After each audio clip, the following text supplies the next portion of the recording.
આગળ વાત કરીશું એક મહત્વના સમાચાર વિશે। મહત્વપૂર્ણ સમાચાર સામે આવી રહ્યા છે। મોરબીમાં સોસાયટીઓ બનાવી સુવિધાઓ નહીં આપતા 8 બિલ્ડરો સામે ફરિયાદ નોંધવામાં આવી છે। સોસાયટીઓ બનાવી દેવામાં આવી છે પરંતુ સુવિધા આપવામાં આવી નથી। લાઇટ, પાણી, ગટર સહિતની સુવિધાઓ નહીં આપતા ફરિયાદ નોંધાવવામાં આવી છે।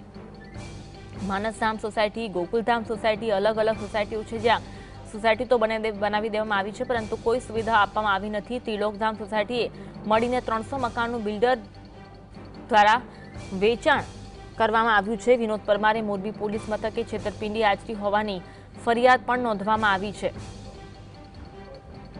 મોરબીમાં સોસાયટીઓ તો બનાવી દેવામાં આવી પરંતુ સુવિધા નહીં આપતા 8 બિલ્ડરો એવા છે કે જેમની સામે ફરિયાદ નોંધવાની કાર્યવાહી કરવામાં આવી છે। લાઇટ નથી, પાણી, ગટર સહિતની સુવિધાઓ પણ આપવામાં આવી નથી તેવું ફરિયાદમાં ઉલ્લેખ કરવામાં આવ્યો છે।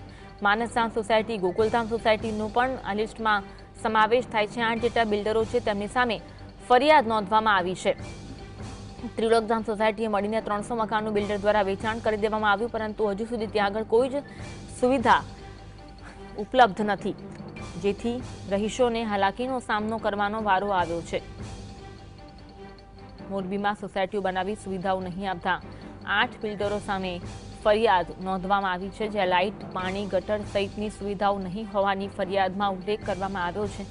રહીશો રહેવા તો આવી ચૂક્યા છે પરંતુ તેમને પ્રાથમિક કોઈ સુવિધા ન મળતા હાલાકીનો સામનો કરવાનો વારો આવ્યો છે। અલગ અલગ સોસાયટીઓ છે અને આ સુવિધા નહીં મળતા મોરબી તાલુકા પોલીસ સ્ટેશન ખાતે આ અંગેની બિલ્ડર વિરુદ્ધ ફરિયાદ નોંધવામાં આવી છે જેમાં 8 જેટલા બિલ્ડરો વિરુદ્ધ ફરિયાદ નોંધવાની કામગીરી કરવામાં આવી છે અને ફરિયાદમાં ઉલ્લેખ કરવામાં આવ્યો છે કે મોટી સોસાયટી બનાવી દેવામાં આવી છે પરંતુ તેમને કોઈ જ પ્રાથમિક સુવિધાઓ આપવામાં આવી નથી। ત્યાં લાઇટ નથી, ત્યાં પાણી નથી આવતું, ત્યાં ના તો ગટર સહિતની કોઈ સુવિધાઓ છે જેથી રહીશોને હાલાકીનો સામનો કરવાનો વારો આવ્યો છે।